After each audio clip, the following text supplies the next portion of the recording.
Hello and welcome to episode 33 of Lost in Chronologically Lost, where this time we finally get to season 3.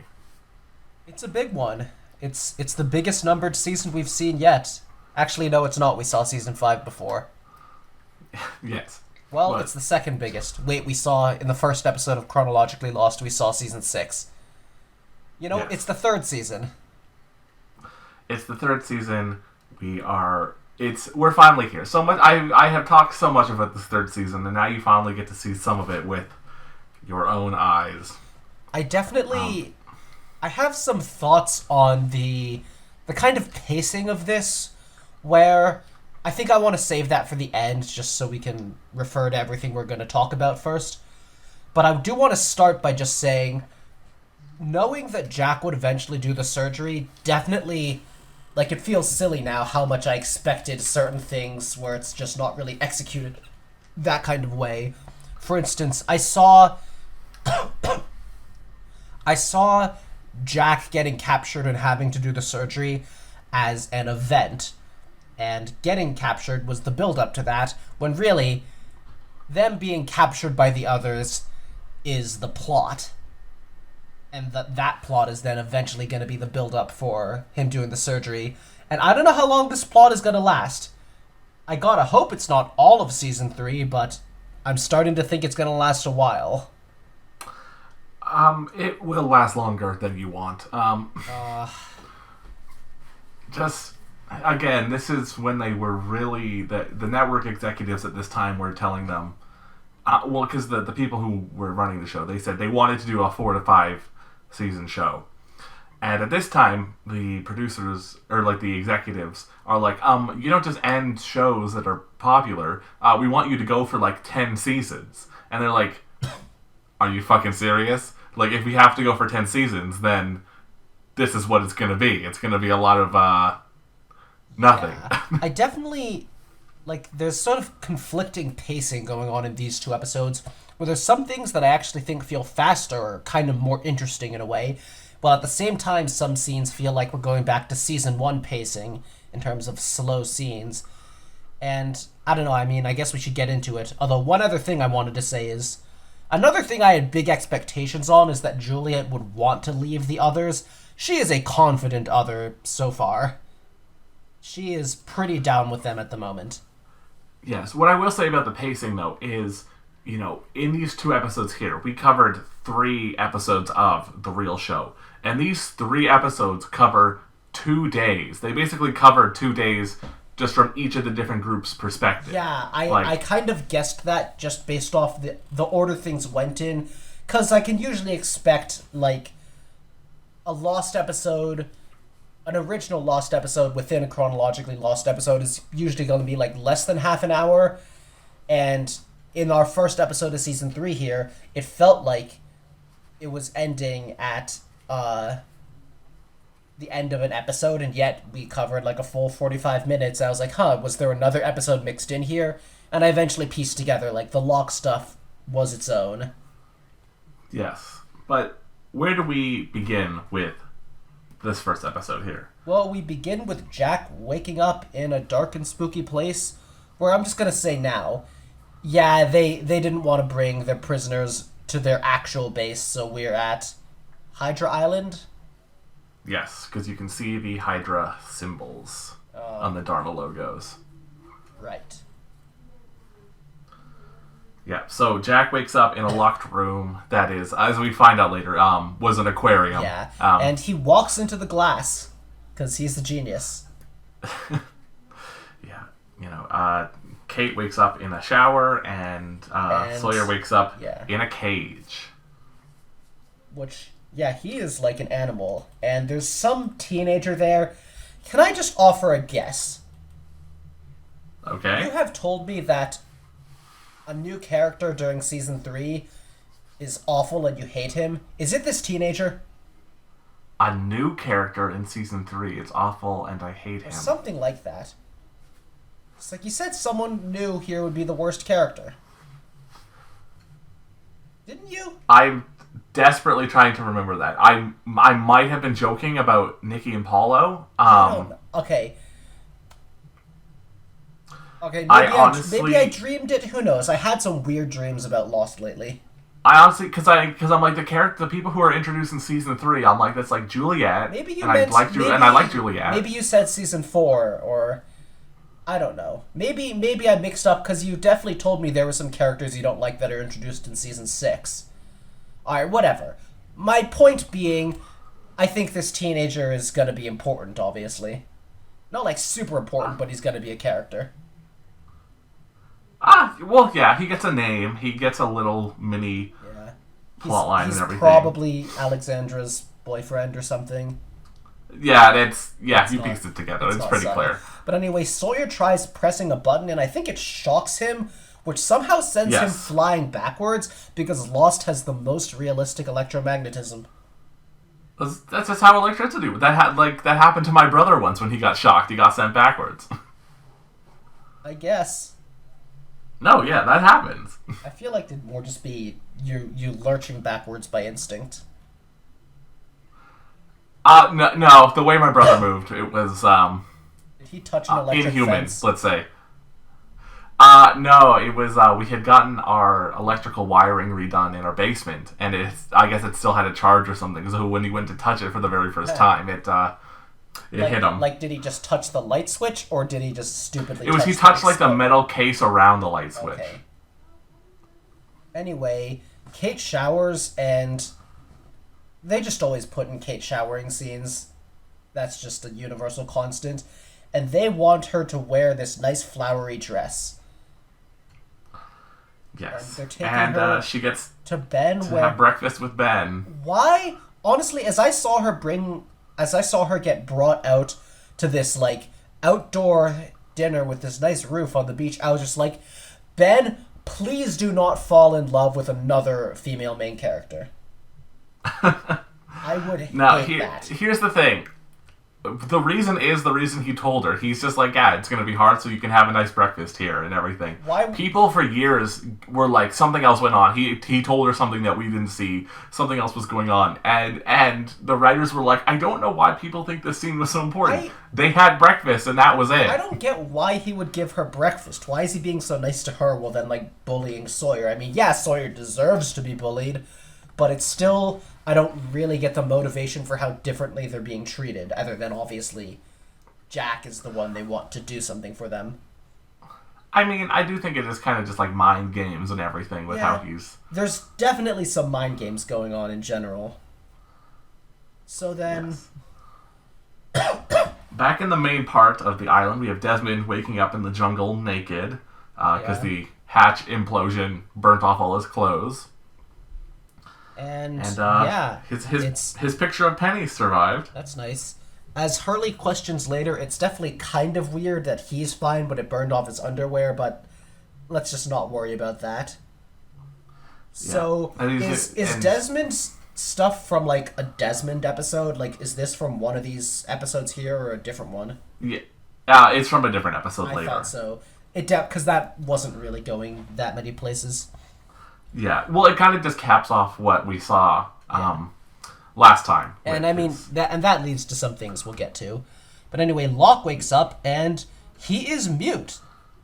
And also he finds Echo's staff. But, yeah, that's an interesting thing to do with Locke, and I almost feel like they could have done more with him being mute. That's an interesting new dynamic, but it's definitely better that they didn't overuse that.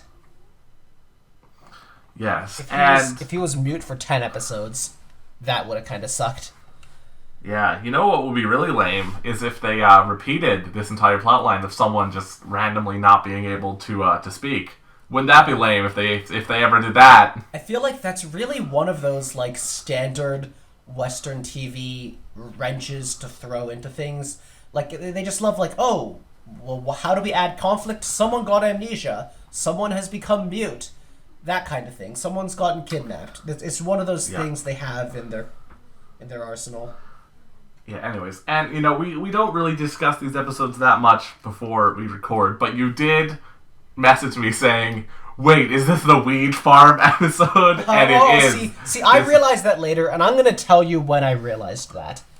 But when he said he's a hunter? No, that confirmed it, but I actually suspected it a bit before. Oh, with the Sweat But Lodge? yeah, okay. No, not with the Sweat Lodge. Look. Well, I guess the Sweat Lodge kind of matches it since he's doing drugs, but I didn't think about that before. But anyway, before the Sweat Lodge, it looks like he's building the church, and you hyped up for me that Season 3 Locke is going to be frustrating, and this part made me think, oh my god, is Season 3 Locke going to become obsessed with, like, building a church to the island? And luckily it's just the Sweat Lodge, which does lead to something has something going on. But he definitely is going further into this whole island religion thing. Yeah, so anyway, back to Jack. He's still stuck in the aquarium, and he's hallucinating hearing his dad's voice over the intercom. Yeah. Which, and I think this was obviously a Jack flashback. I'm guessing it was his divorce. Yes, it was his divorce. Yeah. So and I think Christian was involved in some of that, but as soon as he heard the static, I was like, okay, Season 3 is where we're really going to start to lean into the whole plot lines of Jack seeing visions of his dad and struggling with that. Because a while back, you hyped up for me, like, oh, you see dead people on the island, and I didn't get a ton of that yet, but I think this is where it's going to come in. It comes in more and more as the show goes on. Mostly because there's more dead people. Yeah. Even in this episode, we see more Boone. Dead people because, exactly, Boone shows up again which with you mentioned very different hair because he's now on a different television show. And he's also, he's imaginary. Not imaginary, like, he's spiritual. He doesn't have to look like he does when he died. He's Angel Boone or something, He can have different hair. Yeah. But anyway, that just reminded me of how a while back you told me, like, Lost is good to the actors who were only in Season 1, even if their characters died. They just find ways to bring them back, without bringing the character back to life, but to just use them more, even if it's just in flashbacks. And this is another case of it. Boone's actor is getting to do more, even if his character died. Exactly. So anyway, then we have Juliet, who is questioning Jack about his life, even though she obviously has all the answers. But he lies anyways, because of course he does. There was a bit I wanted to mention earlier when he first saw Juliet, and I forgot to mention it. But when she first introduced herself, he was just like, fuck you, tell me where my friends are, and he was pulling on this chain. And she's like, please let go of the chain, and he just keeps on yanking her chain, Fuck off. Honestly, just... I would have had a better build-up into that really stupid joke if I remembered to mention it at the time. Anyways, and then we have Sawyer trying to figure out the mechanism in the cage when Carl is just asking about the survivors camp and everything. And then he escapes, and he lets Sawyer out, and is like, hey, escape run. Damn it, I just went back trying to remember a thing I missed, and now you're skipping ahead of another thing I wanted to talk about. Oh, what's that? Oh, he talks with Juliet. He claims he's a repo man and stuff. He says he's not married. I mentioned that already, okay. And then you were like, I have to go back to my bad pun. Well, I was spacing out while you said that because I was thinking, wait, I forgot to talk about that. But anyway, okay, fine. We talked about the repo man thing. I thought it was funny. Yeah. So then we have Sawyer and Juliet's first interaction where she tases him. Yeah. That's, is that how their relationship is later? I don't think so. I mean, no, well, remember, in Season 5, they were all together and everything, and then... Anyway, it's kind of funny how that teenager... I know his name gets mentioned, but I forgot it, but he just, like... Carl. He picked the lock. He actually didn't. Oh, is this some kind of... Well, he didn't he pick Sawyer's lock, maybe? He didn't pick his own lock. Well, I just think it was kind of silly that he was able to escape that easily. I mean, not like silly so much as like, why didn't he do that earlier? Maybe he was waiting. Sense. Maybe he was waiting for Sawyer so he could try and use Sawyer as bait. Yeah, that's what he was doing. You see later that the other cage is easier to escape from. All right, because I'm sure there'll be lots of cage escapes. Right. Anyway, So they make Carl apologize, and then Juliet has some more food for Jack and saying like, "Oh, the drugs are making you dehydrated. You got to," and that's how. Okay, first she mentions you might start hallucinating, and that makes me think, oh, that's the excuse for why he starts seeing his dad. Maybe he's just hallucinating, or maybe it's real. But anyway, he figures out she's a doctor from that. Yeah. Anyways, so then back in the main part of the island, Locke is asking for Charlie's help to talk to the island because this is just a weird fucking episode. Yeah, I mean, I knew more and more Locke and the Magic Island stuff was coming.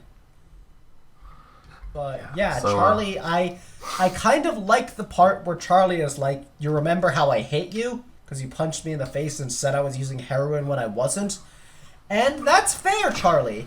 Charlie is... I'm not disliking Charlie as much as I used to. Yeah, especially because now Locke is going to do drugs. He's like, oh, yeah. I'm only asking because of your clear zero tolerance policy. Exactly. He's like, maybe you should start punching yourself in the face. Yeah. So Locke goes on a drug trip where he hallucinates Boone with different hair. Yeah. And I think this is a good time to mention something. I think Season 3 has kind of gotten better visually. And I asked you if it had a higher budget, although I'm not really sure if it's a budget thing. But certain... Oh, was it because of this scene? No, it's not because of this scene. This is just an example where I think they just... Let me put it this way. Season 1 and Season 2...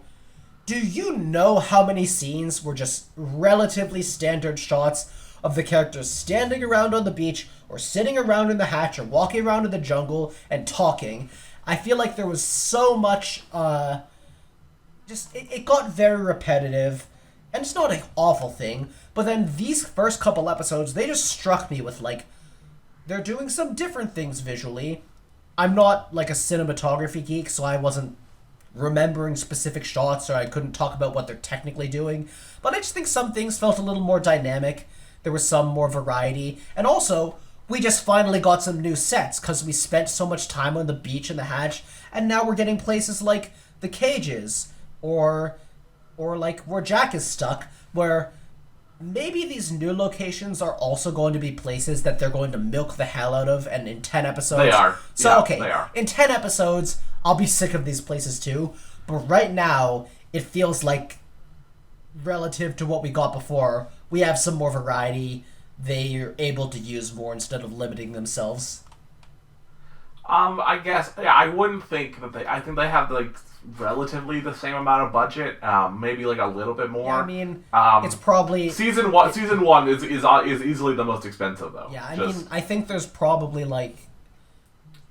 It's not that there's a higher budget so much as they already had the sets that they were using before, but then they got some new set-making budget, and they could make some more sets, but they wouldn't get rid of the ones they had before, other than the hatch. Exactly, yeah. So anyway, they were Locke just able to add.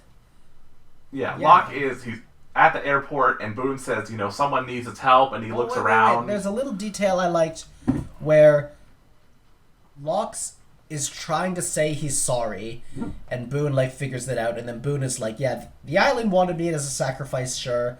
And then he says Locke will speak when he has something worth saying, and I think that was implying that Locke's apology was worthless.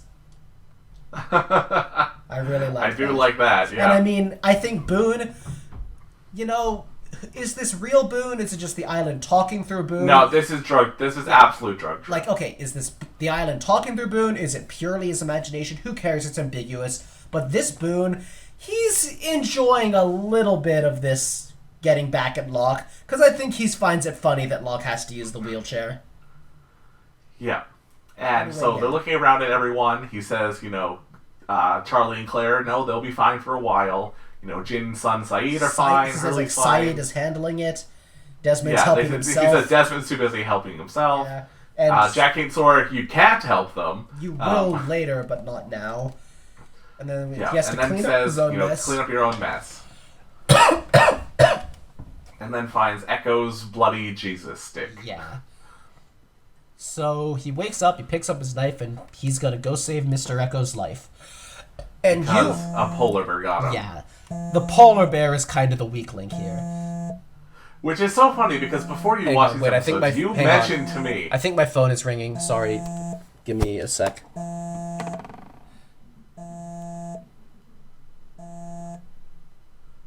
I'm just gonna.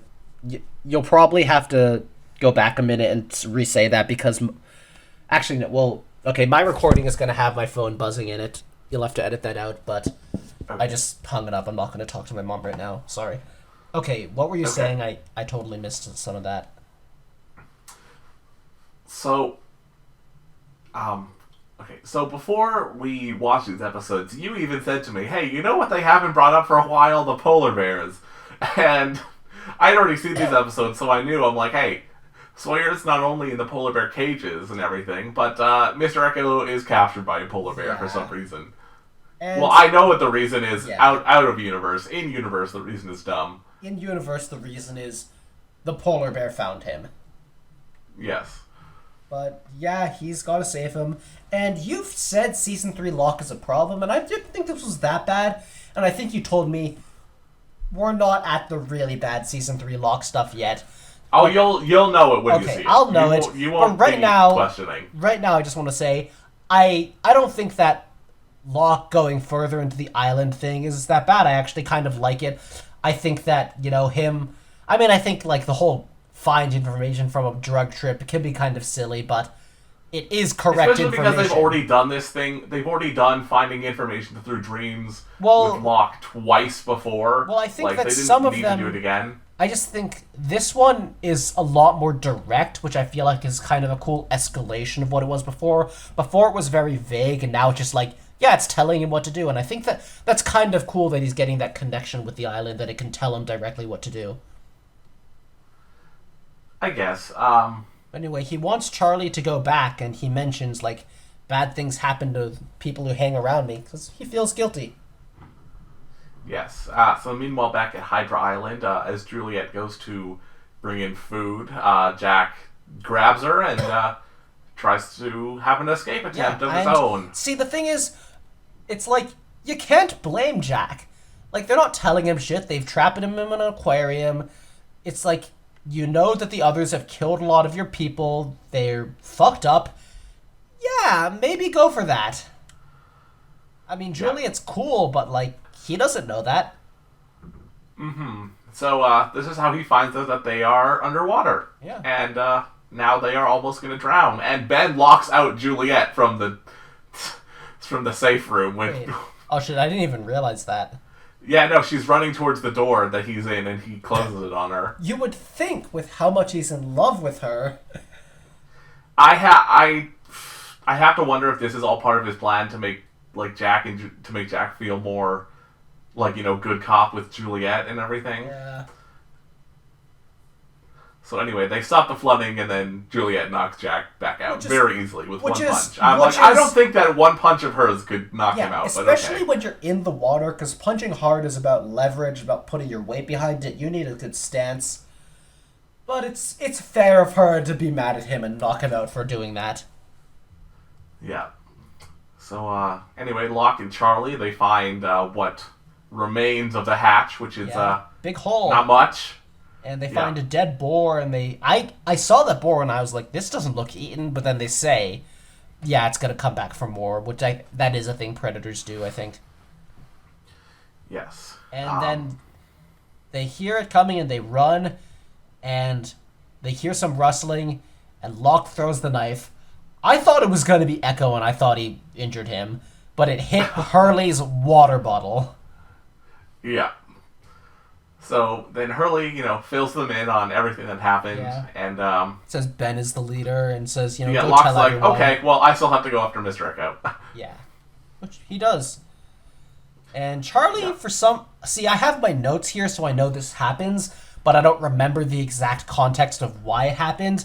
But I have in my notes, Charlie used to get high and watch nature programs. Why did he mention that? There was something about tracking or something, I don't know. Okay, anyways, well, they find a cave, I think. Yes, they do. They find a cave. Anyway, back on Hydra Island, Sawyer finally figures out the puzzle. Sawyer is almost as smart as a polar bear. And yeah, he feels so happy, and then the reward is polar bear food. Like, the fish cake, okay, bite into that. picking up the polar bear food off the ground, drinking out of a trough, that's demeaning. I mean, he doesn't have any other water, so... Yeah, but it is demeaning. It's cruel and unusual. Yes, and they put Kate into the other cage, and, Tom, the other, makes fun of Sawyer for taking so long to figure out the mechanism. And then we have Sawyer and Kate flirting, which, of course... Yep. Plenty of that. Yeah. So then Juliet reveals that she has Jack's files and knows everything about him. Yeah. And we finally see that he's not obsessed with his ex-wife anymore. He just asks if she's happy. There's also, he guesses that they're the leftovers from the Dharma Initiative, and she lies and says that they are. Well, technically they did take over all their facilities and everything. I don't think that's the truth. I think that making such a statement is too misleading for you to call it not a lie. Okay, fair enough. But yeah, he agrees to behave this time when she brings him food and water. And I think, is this where we get the first reveal of Ben's name? Yes, I believe so. Yep, it definitely feels like they only said, "Good work, Juliet, thank you, Ben," to tell the audience his name. So, I'm going to say what my thoughts were at the end of this episode, because this is a decent time to, but I think this season, so far, it's like some of it felt slow in a season 1 kind of way. Like, Jack in the cage was kind of like that, but this is definitely where it hit me. Like, he's going to be in here for a while, but I think kind of... How do I put this? Once I accepted the fact that we weren't immediately going to go into Jack doing the surgery, I'm okay with that. Because it doesn't really make sense for them to just, immediately make him do that. I think that you could just put a knife to Kate's neck, put a gun to her head, and say, "Jack, do this surgery." But it would probably be better to do it in kind of a more stable situation, get Jack used to things, and then make him do that, because you want him to do a good job. That's reasonable.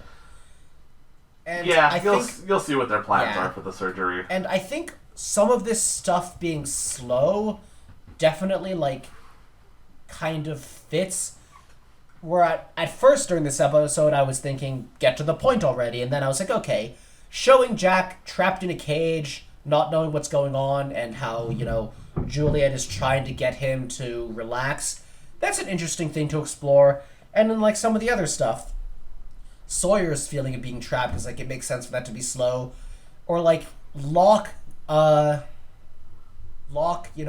dealing with, the consequences of what happened before, and communicating with the island. That's an interesting thing to explore. But, at the same time, I can also sort of feel how they're trying to make this go slowly, because the scenes didn't need to move faster. They didn't need to skip over things so much as they put things into this plot that exist to extend it.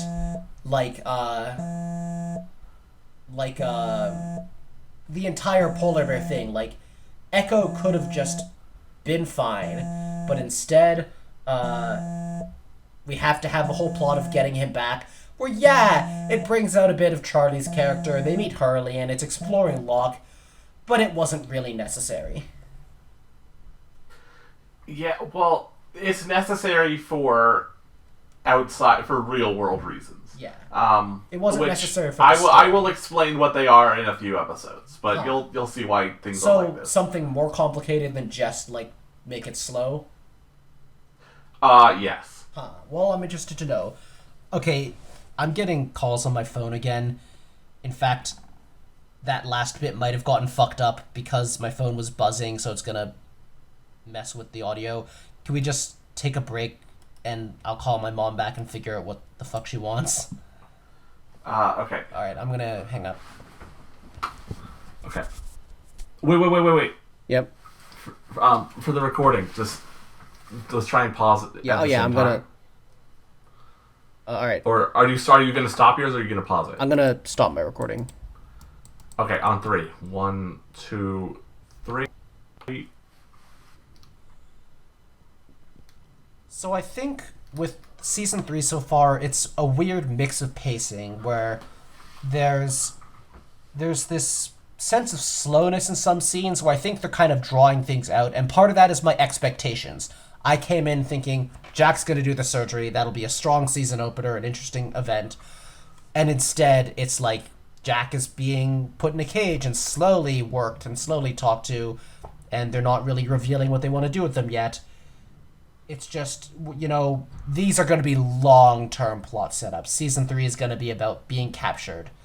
And in some ways, I appreciate that because Season 3 is giving us some variety. I'm sure I will get sick of these things when they last for a dozen episodes.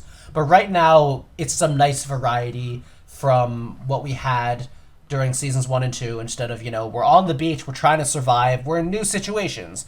It's... some of them are captured. Saeed, Jin, and Sun are trying to rescue them. Locke is going to rescue someone, and then he's going to try and rescue them too. I think I know this momentum is going to die because I know the tattoos episode is going to happen. But right now, it feels like these premises for Season 3, it's nice that they have momentum and they're doing something different. But at the same time, I feel like I can already see how they're trying to make things last a while, because some of these plot setups are very, very much something where they're not pointless. They add to character, like Locke trying to rescue Echo is exploring things about Locke and the island and some Charlie stuff, and it's how they find Hurley. But it's still just like... you could have just said Echo survived too and got back to the camp. You didn't need to have a whole rescue thing for him. That is just killing an episode. And it's not a boring episode entirely, because, it's exploring Locke. It's just not, It's something... I think they even knew it was a bad episode, and here's why I think they knew that. It's something you can slice right out of the plot. Because originally, in production, episode 1 is the Jack one with the divorce and them in the cages and the Dharma base, right? Yeah. And then episode 2 was going to be this Locke rescue mission episode. And then episode 3 was going to be what happens with Jin, Sun, and Saeed. But before the season aired, they decided to reorder it, and they put the Jin and Sun episode second. And they had this one third, even though chronologically it's the opposite. And I think this is because I think they knew that this Locke episode was not very good. And they're like, I think we need to at least put the 2 better episodes get people first. Back into Season 3. Yeah. Yeah, that definitely makes sense. And, I think it's also, another thing about it feeling slow, where a case where I think it works better is Jack, because we really don't get that far during this Jack plotline. Where we end is not very different from where we start. There is a change, there is growth, but it's still just I wanted to see the surgery, and here we have Jack arguing with his captors and almost drowning, and it's it just feels like it is exploring it is exploring interesting things about Jack, and it's showing us a bit about the others. But could this have been done in less time? Did we need, the entire slow setup of him gradually talking more to Juliet? I don't know. We didn't. Anyways, to continue with what these episodes are doing, Locke is finally going to go rescue Echo. He's heading into that cave. I watched these episodes on different days, so for me it was really finally going to go in. But Charlie and also Charlie wants to go in too, and Charlie drops a "Don't tell me what I can't do" when Locke is telling him not to. That's right. You're picking up on him. Here we go. Also, Hurley meets Desmond in the jungle and gives him a shirt. Desmond's dick is out. Hurley is not comfortable with that, and Desmond is like, "What do you want to discuss it? How it happened? Just give me something." And gets a shirt that's luckily very long. Well, it's one of Hurley's shirts. I imagine it would fit quite large on him, I guess, I Anyway, didn't even so, think about it being one of Hurley's shirts. I guess that's why he had it. Yeah, anyway, so Locke is now in the cave, and he finds this, toy truck, which, to be fair, the Lost Wiki says that this is an unanswered question It's as to a how the toy toy truck got there. It fell out of the plane. And I'm like, you know what, it fell out of the plane. I'm like, yeah, it was from the plane, or one of the people at the Dharma base, their kid had a toy truck, and a polar bear got it from something. It's not important. It's not a big deal. Yeah, especially because he finds Dharma skeletons in this cave. Dharma skeletons? I thought they were just skeletons. Yeah, you can see the Dharma logo on the clothes. Well, anyway, he finds Echo, there's the bear, he hits the bear with his torch, and they manage to get out, and that is basically that. Yeah, and then we have Hurley questioning the entire key scenario with Desmond. It's like, well, if you had that key the whole time, why wouldn't you just... Hurley says, doesn't that seem convenient? Yeah. Yeah, speaking for the viewers. I think it's... and then he's also, how are you alive? How did all your clothes burn off? And you're fine, but I think the answer is Desmond is special. Think of everything whack about the hatch button electromagnetism setup, I don't have a problem with the key. I think it makes perfect sense that Desmond would not have had the courage to take his finger out of the dam until then. Yes. And also, Desmond says, no, don't worry, Locke is going to go get the people who are taken back. Because he said so in his speech. I'm like, is this a speech that happens in the future? It's beginning. Yes. So, yeah, as we'll see later. Desmond can see the future now. Or that's just what it is. He can just see the future. I thought maybe he was... I thought it was kind of another back and forth of his mind, as we've seen a couple times now, but maybe a subtle one. But yeah, I guess... Okay, he can see the future. What you're saying is probably what's actually happening, but functionally it's that he can see the future. They're not going to show the details of how his mind goes back and forth every single time. It's just no, they'll show. I think they showed it a couple times. I think it's not necessarily a discrete thing where it's oh, suddenly this is Desmond from the future talking here, so much as just aspects of him, implicit knowledge is going back and forth, but he doesn't have a perfect memory. It's like a dream or something. Yes. Anyway, so Locke and Charlie, they're now carrying Mr. Echo back. Yep. And Locke sit down. Apologizes for everything. So this is where I first thought it might be the Weed Farm app, because sometimes Chronologically Lost cuts from a character back to that character, but from a totally different angle in a dramatic way, and it just seems like there would have been something in between, but it's chronologically lost, so it was probably a flashback. And it cuts from Locke back to Locke, so I'm obviously thinking, I think this had a Locke flashback. And I know this is season 3. Therefore, is this the Weed Farm? And then he talks to Echo, and Echo is like, you're gonna protect them, you can find them, you are a hunter. And that's where I'm just like Leonardo DiCaprio pointing at the TV. Yes, it is.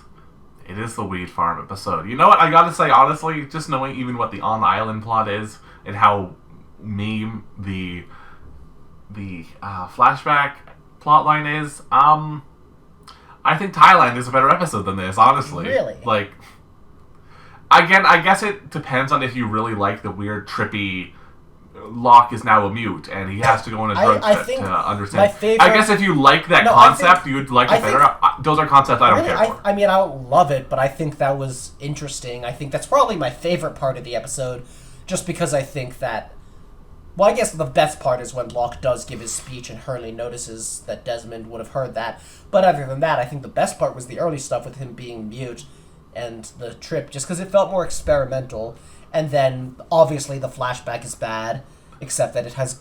I guess it's experimental, but to me, it's experimental in a way that didn't work. I thought it was fine, but the flashback is bad, except that it has Goku in it, and I didn't think him rescuing Echo was interesting, because it was just kind of like, okay, Echo's not going to die here, so you already know how it's going to go.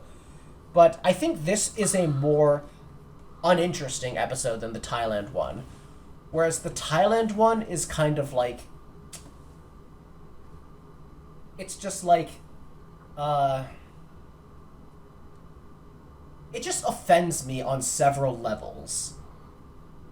Like, it actively... That's fair. I mean, to me, the Thailand one is just, like, it's funny like, to me, so I think... It's just the way it portrays Thailand as a culture is so nonsensical and Orientalist, basically. It is just like, oh, okay, I'm not Thai, I'm not, like, personally offended. It just, like, makes me angry to see it, where it's not even that it's bad, it just pisses me off. Okay, anyway, so like, they get back to camp. Like, I think that a writer who writes an episode like the Weed Farm episode, they're doing it because they need to fill time, but it's a functional plot. All of it makes sense. It just wasn't really necessary. Whereas the Thailand episode is like, you shouldn't have done this. Well, does it help you to know that the Thailand episode is the example the writers gave to the executives as to why they needed an end date? You've told me that a few times. And, I mean, yeah, it had that positive effect, I guess. Anyway, so, they get back to the beach, and Nikki and Paulo are just characters now. Characters, they're acting like they know everyone, because season 3... This is proof that sometimes fans really don't know what they want, because for seasons 1 and 2, fans really were saying, what is everyone else on the island doing? What else are they doing? These are just random people. And then so season 3, they're like, okay, we're giving you these people. Here's some other people who are now going to be doing things. And everyone went, who the fuck are they? Get them off my screen. I want the main characters back. Like, I cannot wait until I see where their plot actually goes. Oh my god, it's so funny too, because when this season was airing originally, the episode with Nikki and Paulo, which you've seen a lot of the flashbacks for already, people said that's the worst Lost episode. Yeah, I think you've told me, like, the thing is, now it's seen as a great funny one because of that. It's seen as the great irony in it existing. I think it's mostly just because of binging too, because when you're going week to week with these episodes and you want things to happen and you're in the middle of plot lines and suddenly you get an episode about fucking Nikki and Paulo, you're like, what the fuck is this? But then when you're binging the show like we are, and you can appreciate that it's like, oh, it's just some humor thing and I can just watch the next episode right away. Except me, like, I have to go 2 episodes, then wait a week, then 2 episodes. Well, you basically get the content of 3 episodes a week, so... Which is it's a nicer way to experience something. Like, I think 1 a week, it's gonna feel slow. And waiting between seasons is gonna feel slow. But, 3 a week, a nice drip feed of content, but it's spaced out over your life. Yes. Anyway, so then Locke then gives the speech to Desmond. And I'd already mentioned. So Hurley knows. Just looks at Desmond, throwing rocks, and is like, "What the fuck?" So Hurley and Desmond kind of have something in common, where something goes on with them, because Hurley, the numbers are obviously connected to his life, and now Desmond is the time guy. They're the most special ones. Yes, and it's also why Hurley is just instantly like, bam, this thing that in real life that couldn't possibly exist, he just believes it. He can see the future. So then we see Sun washing her face at a sink, and for a second I'm like, how the fuck? Where is she? What building is this in? And then I'm like, oh yeah, the ship is gonna have a bathroom. Yeah, so she's got some more morning sickness. Yeah. So any idea what the flashbacks for this were? Was it Sun cheating? It was her cheating, and it was Jin being told to go kill Agent Lex Luthor. Did we also get Jin doing it? Or just him being told? Well, Jin doesn't do it. The guy commits suicide. But we get that here, too. We did get that, yes. See, I knew it was a Sun and Jin episode, but I wasn't sure what. But then when we got the part where Jin says Sun betrayed him, I was like, oh. But he still doesn't even know how she really betrayed him, because she's still a cheater. She's great. I like her better than Jin this episode, but she did still cheat on him. I feel like he's beginning to piece it together, at least a little bit. How would you guess? Because now he's saying... Well, because he's saying now, I understand English more than my wife thinks I do. And it's it's a combination of that, seeing how Sun will just lie to him about things, even about learning English in season 1, and I think he's starting to try and piece it, like, he doesn't have the full picture, but I think he's piecing it together, that there was something going on. I mean, I'm sure... Because as the writers have sometimes said, and don't quote me on this, that the flashbacks are, you know, what the characters are thinking about during the events of these episodes, which means that Jin is thinking about being told to go kill this guy because he dishonored the family and everything that happened, which I think is alluding to Jin piecing together some things. Yeah, I mean, I definitely think that he's going to find out eventually, because I don't think you write something like this without it being revealed. And I'm sure what it'll connect to is he, you know, I mean, he was supposed to be impotent, or maybe, does he know that it was him?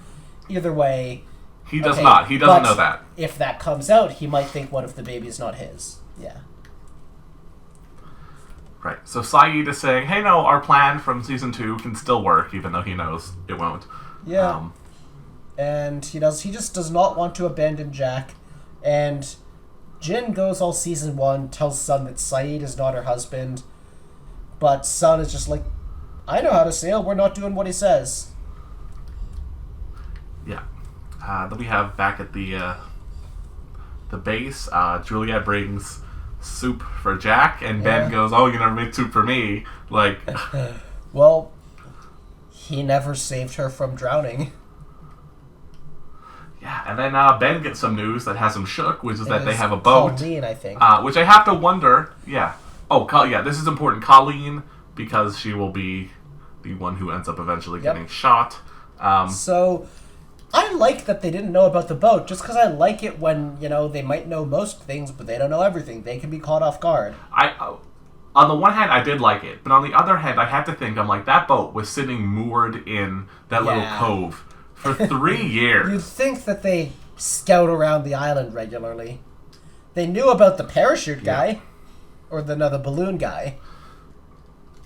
Yeah, they knew about the balloon guy, but they didn't know about this boat. They know Desmond had to end up there somehow. Yeah, and even I would find it more believable if it was like they knew it and they knew that it was broken and they didn't know it had been repaired. That makes sense. I could understand like that, but just not knowing about it at all, come on. Yeah, but it is still just fun to see them be like, oh shit, they have a boat, what the fuck? I want that boat. Unfortunately, they get that boat. I was hoping that wouldn't happen.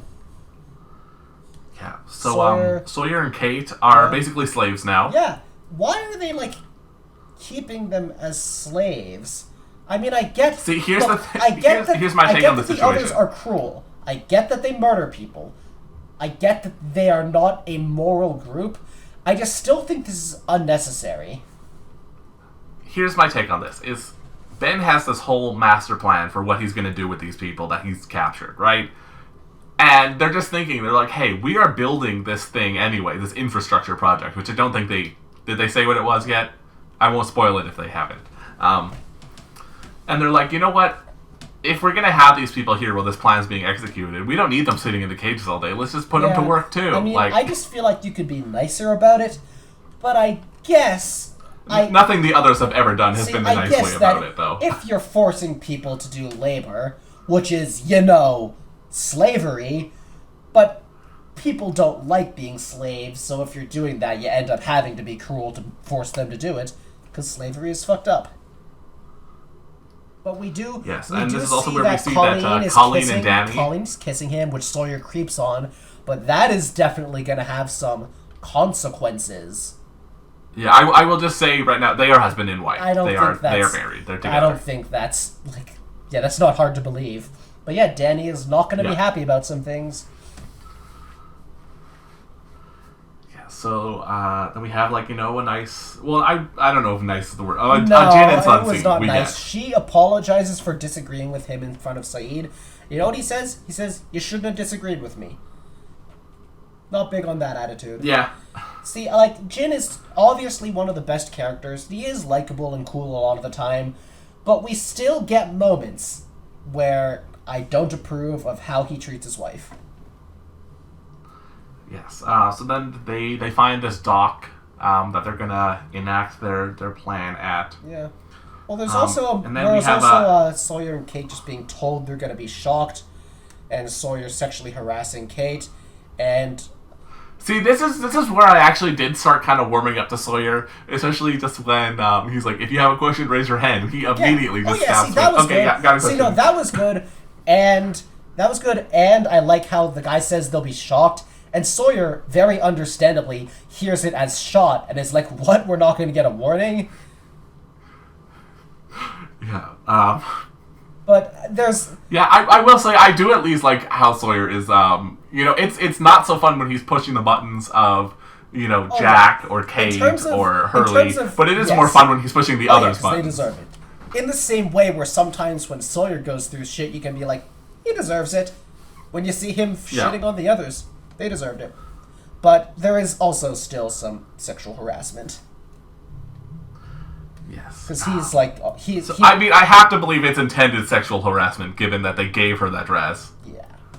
So then, Sun knows that Saeed is lying about the plan, and she saw there were tracks around the dock, so Saeed says, yeah, they were probably captured, we're gonna ambush the others. Which is just like, yeah, if you can ambush the others, that would be badass and awesome. I don't know if you have enough people to do that. Right. Then we have Alex showing up and talking to Kate. I think that someone would have seen Alex. I think this is a terrible time to secretly talk to someone. I think they're all too busy working. I think there isn't really a perfect opportunity because there are cameras around the cages, as we see later. But it still looked like she would have been seen. Yeah, and especially she mentions that the dress is hers, which I'm like, girl, you are. Yeah. I'm like, Evangeline Lilly, a very slim woman, but I think, given that you're supposed to be 16, and the actress at the time, I believe, was maybe 17 or 18, I'm like, I don't know about that one. Yeah. I don't know if those sizes match up. Wait, I think I put things a little out of order, by the way. But, anyway, after that happened, and after something I already mentioned, they have Jin ask for a gun because he figured it out, and that's where he says he understands some English. She betrayed him, and he knows that that's what they got to do. So he just wants to be ready to protect her. And they mention she should wait on the boat, and there's a gun there. And she says, yeah, and essentially, it's like, oh, do you know how to handle a gun? And he instantly shows that he knows how. And I like how. Well, I don't know if I'd say I like it, but Sun says if Jin is dead, she has no reason to care. And Saeed just repeats, there's a gun there, and I wonder if the implication is, if Jin dies... Revenge. I wonder if the implication is, if Jin dies, she could use that to kill herself so she doesn't get captured. I mean, it's... Oh, see, my implication was that you'd want to use it then in revenge. Sure. But honestly, you could see that scene either way, honestly. I don't know if it's like she would so much as I think it's just something that they have both, at least considered. Because it's a dangerous situation. I feel, you know what? I feel like she would go on revenge. I think that's my read on it. She would. I just think she would have the thought if Jin were to actually die. Yeah. So anyway, then we have the scene where Juliet brings Sawyer some water that he just throws away, and then goes and has a big kiss scene with Kate. Yeah. Because I first think season 3. At first, I think that him just sort of smiling at Juliet and her giving him water. No way they knew that they would end up together eventually. They did not. They absolutely did not. It's funny to see it like that. So then... It's one of those things where they didn't intend it, but going back, you can be like, oh, yeah, you can see it start there. But then he immediately goes and he's horny for Kate. So there are layers to this action. The first layer is that, God, stop being so fucking horny. At least ask her if she wants to kiss first. The second layer... See, but here's also the thing, is that when you are told that you need to spin your wheels for seasons, a good way to do that is to just put a lot of time into a love triangle. So then, the second layer is that you knew that they were going to punish you for doing that instead of working. You should have been smarter than that. The third layer is he did know that. He does get a gun. The third layer is he did know that. He wanted them to attack him so he could fight back and take a gun, and that was actually really cool. Yeah, but unfortunately, Juliet then holds Kate at gunpoint. I like that he figures out that, like, you know, the tasers have a safety, so he knows for next time. But yeah, Juliet, she would have shot Kate. Juliet, as I said at the start, she is a proud other. What I believe is in reading this scene is, you know, she doesn't care for the others. She, you know, they did all this stuff to her. But also, she doesn't really have anything to gain by switching sides at this point. Because, you know what? The others have the submarine. If she's getting off this island, she has to still be part of the others to get off. One of the things I'm most interested for how the plot will go forward is what will give Juliet an incentive to switch sides. Because I don't know what, and I think it'll be something interesting. Right. So then we have Saeed and Jin, who are waiting to ambush the others, but the others go straight to the boat. They don't sneak on, go to the dock.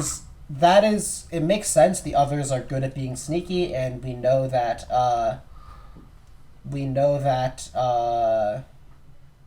they can come from the water. We know that Ben wanted them to get the boat. That's what I was trying to say. That's their priority. But Sun is there, she has the gun, and she points the gun at Colleen.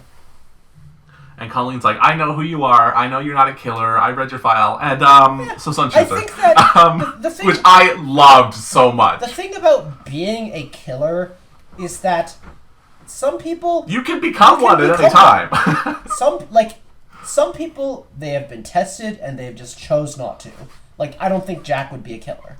Like, if you said to Jack, you're not a killer, yeah, that makes sense. Some people, they have just never been put in a position where they need to. Yeah, and so Sun shoots her and also, in the stomach, I should say. Colleen says she's not the enemy.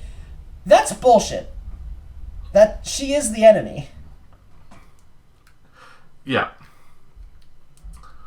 So then, but the others do end up still getting the boat, but Sun is able to escape. This tense scene of Jin. I mean, we know Sun escaped. We saw her jump off the boat, but then we get Jin shouting for her, hoping she's there, and then it turns out she is alive. So that's nice. Right, and then Saeed says he's sorry for the failed plan and everything. Yeah, I think we definitely see Sun kind of reeling from having shot someone, but yeah. I like that Saeed says, like, yeah, I'll listen to you next time, Jin, and they're going to have to walk back to camp, which is... I want to see them, help get Jack and Kate and Sawyer back, but I think they probably are going to go back to the camp just because there's not really... They don't even know that Hydra Island exists at this point, so there's what can nothing they really do? Yeah. Anyway, so now Sawyer and Kate are back in the cages, and they're being flirty, which, you know what? Considering that they don't even know where Jack is, and they just went through this whole thing together, I get it. They did just kiss. Yeah, so this is fun. I'm fine with this one. This feels... I mean, it's love triangle, but it's not... This isn't a tease. This feels like Sawyer and Kate actually are starting to get together.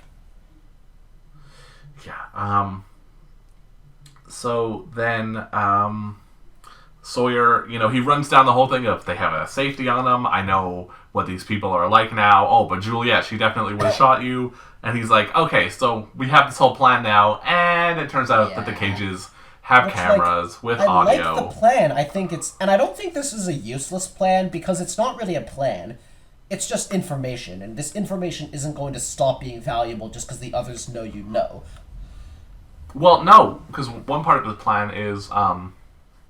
He's like, I'll hold him against the bars and then activate the shock thing in order to... Sure. But which means that they now can just be like, oh, well, we just won't have the power on. I think knowing that the tasers have a safety, knowing who's an actual threat, and knowing that most of them are inexperienced fighters is going to be valuable information no matter what. That's true. That is true. But it definitely is like, it would have been cool to see them have an awesome escape plan, but yeah, Ben is steps ahead. He's streets ahead. Well, and he's going to show even more streets ahead by he goes to go talk to Jack and, jokes about, oh, we're in the opposite scenario from 2 weeks ago. And he's like, you can't blame me for lying because I would have been tortured. Yeah, and then he says, my name is Benjamin Linus and I've lived on this island my whole life. Which we know is a lie because we saw him come here when he was 12. We saw him get born. Yeah, so he's just full of lies. He just never stops lying. Yeah. So then, Juliet's bringing in a TV, and they sort of keep talking. And Jack doesn't believe that they'll send him home because he thinks Walt and Michael were probably killed. And then he's like, yeah. And he says, he says the dates. He says they have contact. He says George Bush was reelected. Christopher Reeves died. That's sad. And then I think the writers were really glad they could finally acknowledge it. The Red Sox won the World Series.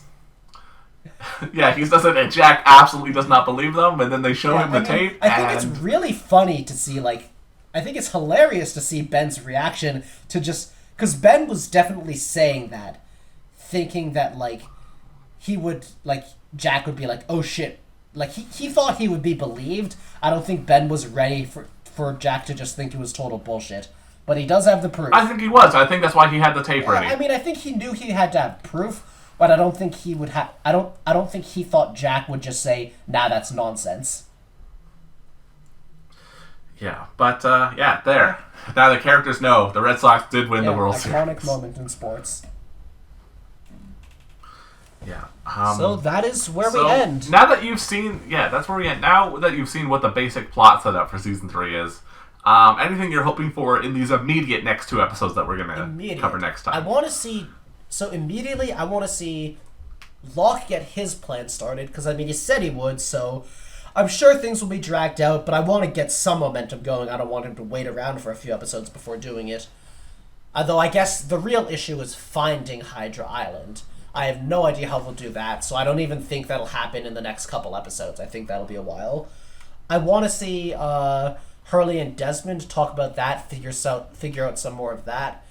And I also want to see... how do I put it? What was I thinking? I want to see Jack and Juliet talk more, just because, they're both doctors. I just want to see them, start to communicate more, get to know each other as characters, just because Juliet's somebody I've been waiting to see talk to other people for so long. Mm-hmm. Well, I think that's it, and I hope... There's one more thing I just wanted to mention. Like I keep saying, there are things that are interesting right now that I'm sure I will be sick of in a dozen episodes. But it is it still is just interesting that so much of Lost was essentially, we are on the camp, we're trying to survive and figure things out, and sometimes there's a threat we have to deal with. And this is finally something different. Now it's some of us are captured, dealing with that. They have to be rescued. And I just think that is a cool setup for things that is it's just nice that they are not repeating the exact same structure of we are on the beach dealing with various things. And again, I'm sure this will get old, but I like it for now. Okay, so I hope you will join us next time, where we will be covering episode 61, November 30th to December 1st, and 62, December 1st to December 2nd.